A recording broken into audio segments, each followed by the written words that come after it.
Sabi ni CJ, 8 years, still no ring. Do you guys really take long to realize that they want to marry their... No.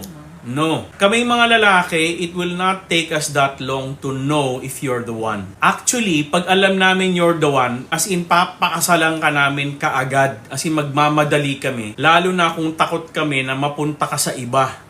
Pero for me, 8 years, di pa nakaka-decide. Do we take that long? No. Kung gustong-gusto ka namin. Pero if mahal ka namin, pero hindi mahal to the point na papakasalan ka namin, minsan nga umaabot pa ng 15 years, di pa pinapakasalan eh. Di ba? Pero kung gustong-gusto ka namin, grabe yan. Hindi namin patatagalin yan. May kilala nga kami na nag-live-in sila. They had 2 kids together. And for... mga ganyan din, mga 6 to 8 years, waiting lagi yung babae. Lagi siya nagpaparinig, pero hindi siya pinakasalan. Tapos ayun, I think on the 10th year of their relationship, nag-break na lang sila. Kasi wala talagang balak yung guy. And that's after living in and having 2 kids. So hindi naman siya laging nangyayari, but a lot of times, ganun. This is RM, Relationship Matters. Your online ninong and ninang saying, wag Pera-pera lang ang pagkuha ng ninong at nina.